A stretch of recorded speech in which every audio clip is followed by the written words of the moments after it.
Vamos então compreender um pouco mais o que trata essa tal de teoria de fluxo. Isso é crucial para o nosso trabalho, que vocês compreendam o que isso significa. Bom, nós estamos hoje numa sociedade que é uma sociedade profundamente vinculada à coisa da informação. Isso é crucial. Quer dizer, nós temos uma tendência enorme, né, de procurar compreender a, a circulação de informação. Então, se antes a informação ficava centrada numa única pessoa, essa informação hoje que está nesse sujeito é oferecida ao mundo. E a gente acaba tendo acesso a essa informação que ainda não vai se constituir como conhecimento. Então, no momento em que eu ofereço para o mundo essa quantidade enorme de informação, uma série de outras pessoas vai poder receber essa informação. O que elas vão fazer com ela ou como elas vão compreender, cada vez menos a gente está controlando, tá certo? E isso gera uma angústia, porque antes havia um sujeito professor que oferecia um determinado conhecimento para uma série de sujeitos, mas ele praticamente controlava a forma como esses sujeitos iriam aplicar. Isso não é uma característica só da escola, né? Tá certo? Existem dois grandes âmbitos de controle do sujeito. Tá? Um deles é a escola, o outro é a família. Aí, quando eu coloco escola e família, vocês começam a entender por que que esse, vamos dizer assim, foi o foco básico das religiões.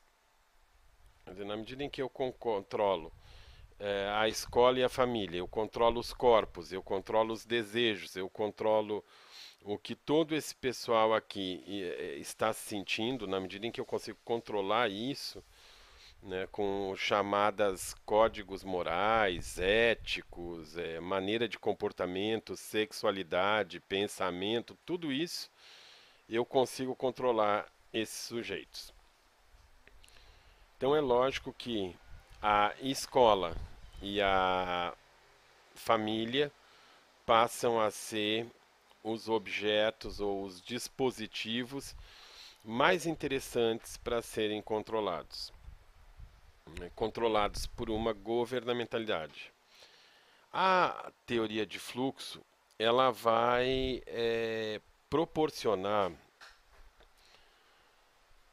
uma outra forma de relação, tá certo? Ela vai se focar não mais no controle desse sujeito, tá certo? Mas no oferecimento de conhecimentos para o mundo, onde cada sujeito tem condições de vivenciar o seu processo, inclusive aquele que, vamos dizer assim, proporcionou. É claro que as experiências pessoais elas vão nos ajudar muito, mas de fato o que a gente quer proporcionar para vocês é a compreensão de que os jovens eles estão felizmente mais resistentes às nossas lavagens cerebrais, como vocês também são mais resistentes. Isso é muito bom, tá certo? Isso é muito positivo.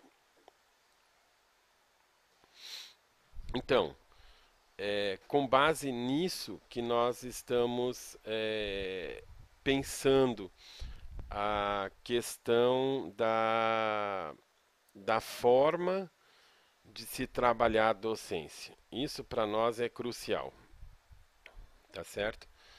Vamos trocar um pouquinho aí de software, que o software anterior está muito chato para a gente poder trabalhar. Só um segundo aí.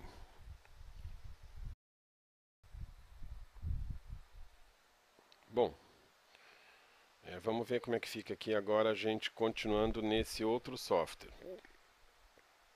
Acho que vai ser tranquilo, vai ser legal.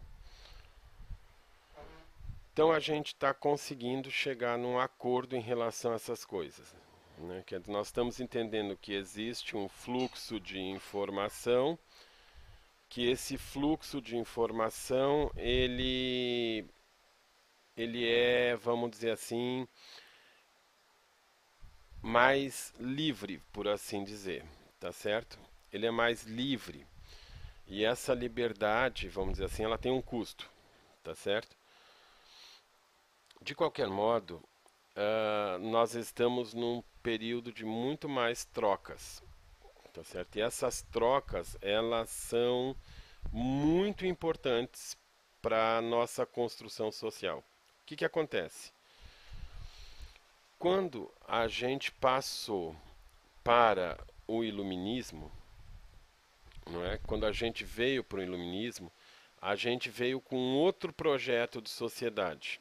Esse outro projeto de sociedade, ele necessitava ser, vamos dizer assim, controlado, porque é um projeto magnânimo, né? Quer dizer, a sociedade vai mudar o seu jeito de ser. Então, esse controle teve que ser exercido. Esse controle é o que se deu a partir da escola, como eu já disse, e a partir da família. Então, família e escola passam a ser os principais focos de controle, tá certo? Social. E isso faz com que haja a necessidade de um controle, e aí já começa a aparecer a palavra, do fluxo de informação.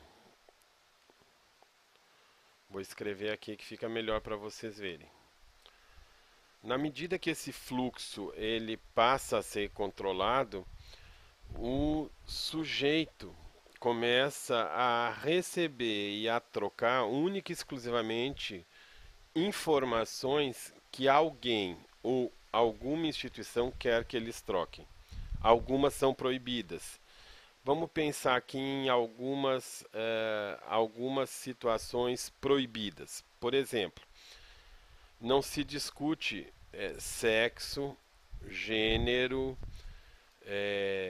violência no âmbito da própria escola.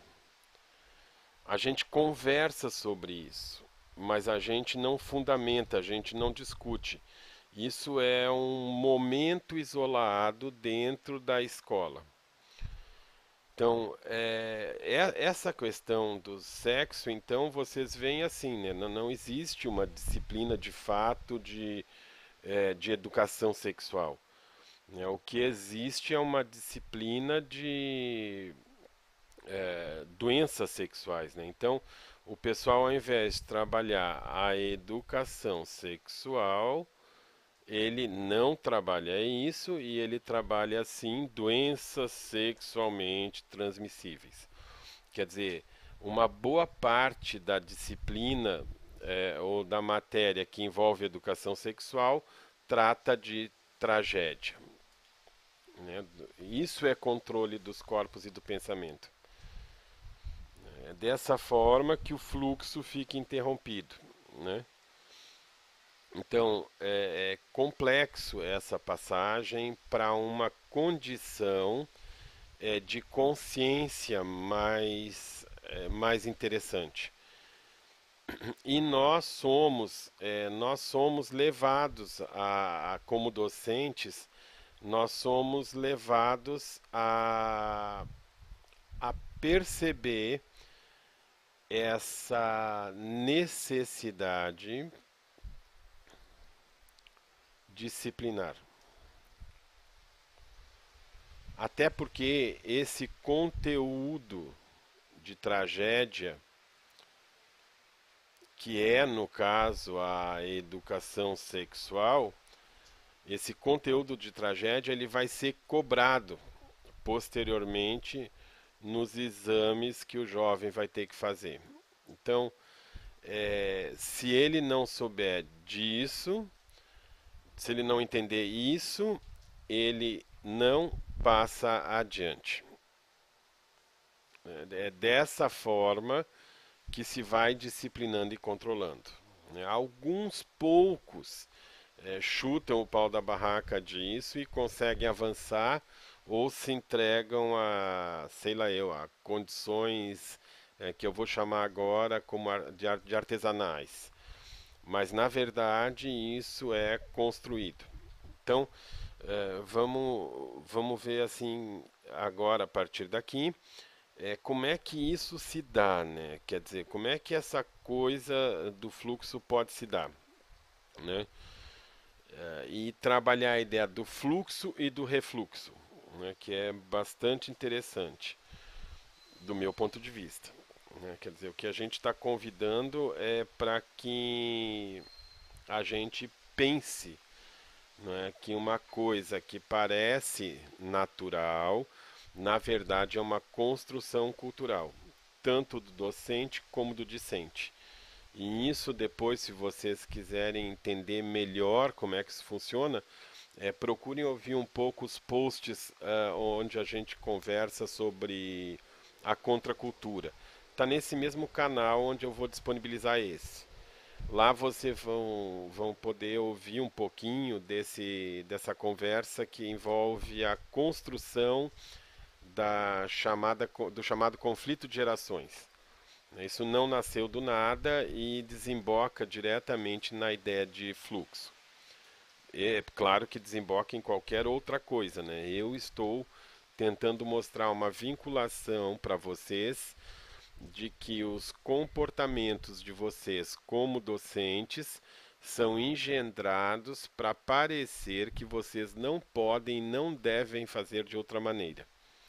E que vocês precisam ter, quer queiram ou não, uma relação com a ideia de disciplina, né, que vem de discípulo, né, que é de ter seguidores que professem aquilo que vocês acreditam. Tá certo? Isso é o que as disciplinas fazem no seu âmago. Então você precisa de discípulos e para ser discípulo você tem que ser disciplinado. Tá certo? E isso interrompe o fluxo do sujeito. Isso faz com que o sujeito resista, com que o sujeito não queira ir para a escola ou que quando vai, ele vai na contramão. Alguns, né, que são considerados os alunos modelo, adoram ir para a escola, né? Ficam assim extasiados com o fato de serem modelados.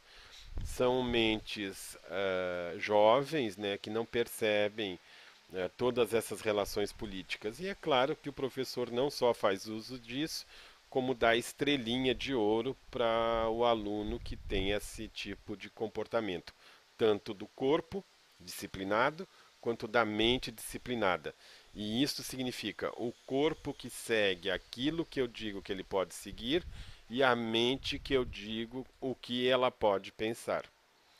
Vamos mais adiante e a gente vai continuar.